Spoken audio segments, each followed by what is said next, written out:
Selamat datang di Mr. Light. Hari ini kita akan membahas sesuatu yang menarik untuk kita bahas, yaitu perbandingan tarif PPN atau pajak pertambahan nilai di negara-negara ASEAN tahun 2024. Penasaran di mana posisi Indonesia dalam daftar ini? Sebelum kita masuk ke daftarnya, mari kita pahami dulu, apa itu pajak pertambahan nilai atau PPN.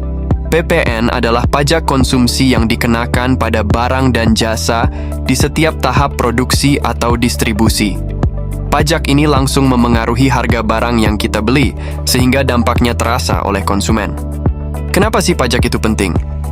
Pajak adalah salah satu sumber utama pendapatan negara. Dengan pajak, pemerintah bisa membangun infrastruktur, menyediakan layanan kesehatan, pendidikan, dan masih banyak lagi. Namun, tingginya pajak juga punya dampak. Kalau terlalu tinggi, masyarakat bisa merasa terbebani. Bahkan ada yang memilih pindah ke negara dengan pajak lebih rendah. Setiap negara memiliki kebijakan PPN yang berbeda, tergantung pada kebutuhan penerimaan negara dan kondisi ekonominya.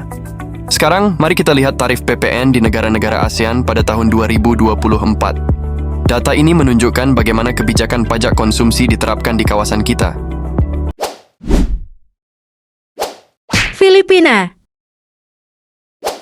Filipina memimpin dengan tarif PPN tertinggi di ASEAN, yaitu 12%. Tarif ini sudah berlaku sejak lama dan menjadi salah satu andalan negara untuk meningkatkan penerimaan pajak. Filipina memanfaatkan tarif PPN 12% yang tertinggi di ASEAN sebagai alat utama untuk memperkuat pendapatan negara. Pendapatan dari PPN ini digunakan untuk mendanai infrastruktur, layanan publik, dan program sosial, sekaligus mengurangi ketergantungan pada hutang luar negeri. Meskipun memberikan stabilitas fiskal dan manfaat jangka panjang, tarif yang tinggi juga menambah beban bagi konsumen, terutama kelompok berpenghasilan rendah, dan menjadi tantangan bagi bisnis kecil. Kebijakan ini memberikan pelajaran penting tentang bagaimana keseimbangan diperlukan untuk memastikan pendapatan negara tetap kuat tanpa terlalu membebani daya beli masyarakat.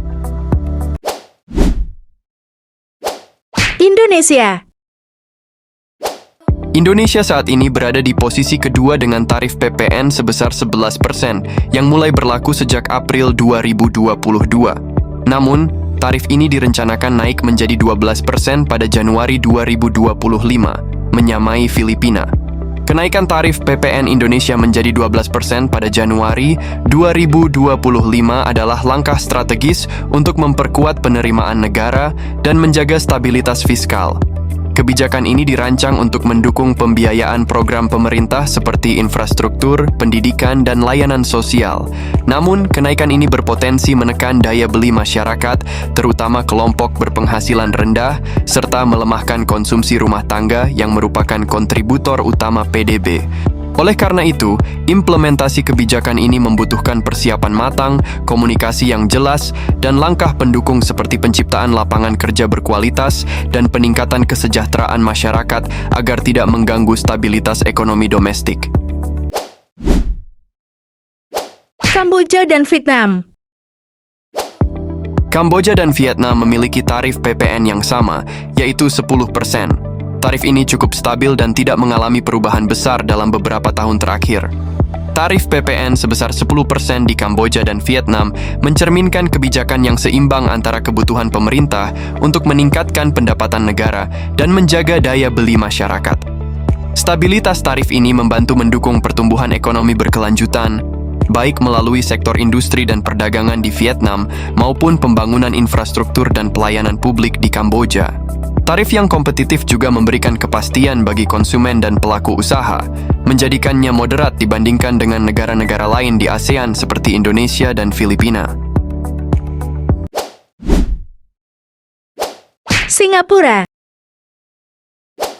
Singapura menaikkan tarif pajak barang dan jasa (GST) menjadi 9% pada 2024.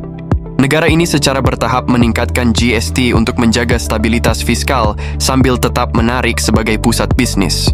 Kenaikan GST di Singapura menjadi 9% pada 2024 adalah langkah strategis untuk menjaga stabilitas fiskal dan memenuhi kebutuhan ekonomi jangka panjang seperti pembiayaan infrastruktur, layanan kesehatan, dan program sosial. Pendekatan bertahap dalam menaikkan GST menunjukkan upaya pemerintah untuk mengelola dampaknya terhadap masyarakat dan bisnis. Meski tarif ini meningkatkan harga barang dan jasa, Singapura tetap menarik bagi investor karena kebijakan pajaknya yang kompetitif, subsidi untuk masyarakat berpenghasilan rendah, dan lingkungan bisnis yang stabil. Malaysia. Malaysia menaikkan tarif pajak layanan dari 6% menjadi 8% pada Maret 2024. Namun, pajak penjualan untuk barang tertentu tetap di 10%. Kebijakan ini menunjukkan pendekatan berbeda dalam struktur pajak konsumsi. Kenaikan pajak layanan Malaysia menjadi 8% pada 2024 adalah langkah strategis untuk meningkatkan pendapatan negara guna mendukung kebutuhan fiskal, seperti pembiayaan infrastruktur dan layanan publik. Kebijakan ini tetap mempertahankan pajak penjualan di 10% untuk menjaga stabilitas harga barang dan mengurangi dampak inflasi. Pendekatan ini menunjukkan fleksibilitas dalam pengelolaan pajak konsumsi, dengan dampak utama dirasakan pada sektor layanan dan konsumen menengah ke atas, tanpa membebani kebutuhan pokok masyarakat. Thailand dan Laos. Thailand dan Laos sama-sama menetapkan tarif PPN sebesar 7%. Tarif ini relatif rendah dibanding negara tetangga seperti Indonesia dan Filipina, sehingga menjadi salah satu yang kompetitif di kawasan.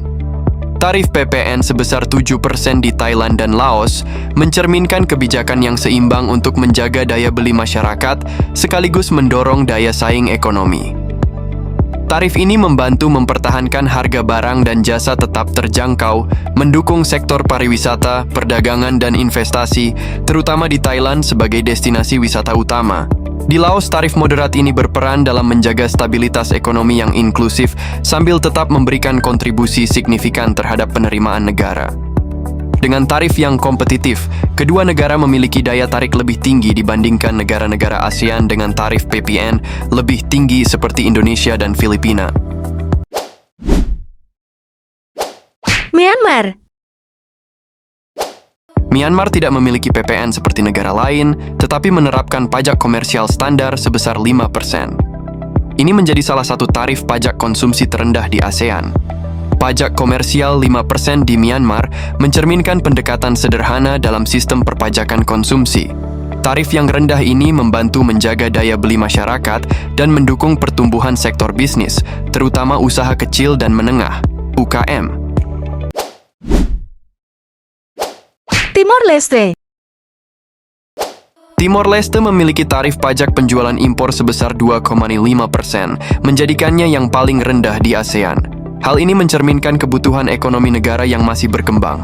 Tarif pajak penjualan impor 2,5% di Timor Leste adalah yang terendah di ASEAN, mencerminkan fokus negara untuk menjaga keterjangkauan harga barang impor bagi masyarakat. Kebijakan ini mendukung daya beli masyarakat dan sektor perdagangan, terutama pelaku usaha kecil dan menengah. Namun, dengan kontribusi yang kecil terhadap pendapatan negara, kebijakan ini membatasi kapasitas fiskal pemerintah untuk mendanai pembangunan jangka panjang. Hal ini mencerminkan prioritas Timor Leste untuk stabilitas ekonomi domestik di tengah keterbatasan sumber daya dan kapasitas produksi lokal. Perbedaan tarif PPN ini tentu memiliki dampak bagi ekonomi setiap negara. Negara dengan tarif PPN tinggi seperti Filipina dan Indonesia memiliki peluang lebih besar untuk meningkatkan pendapatan negara, tetapi juga bisa berisiko menekan daya beli masyarakat. Sementara itu, negara dengan tarif PPN rendah seperti Myanmar dan Timor Leste mungkin lebih ringan bagi konsumen, tetapi menghadapi tantangan dalam meningkatkan pendapatan negara. Indonesia dengan tarif 11% saat ini berada di posisi kedua tertinggi di ASEAN, dan jika menjadi 12% pada 2025, kita akan bersanding dengan Filipina di posisi pertama. Kenaikan ini menimbulkan pro dan kontra. Sebagian mendukung untuk memperkuat APBN, tetapi ada juga yang khawatir dampaknya pada daya beli masyarakat. Jadi, bagaimana menurut pendapat kamu? Apakah tarif PPN di negara-negara ASEAN ini mencerminkan kebutuhan ekonomi masing-masing negara? Dan apakah kenaikan PPN di Indonesia menjadi langkah yang tepat? Tulis pendapat kamu di kolom komentar. Sampai di sini dulu pembahasan kita pada video kali ini. Sampai bertemu kembali di video menarik berikutnya.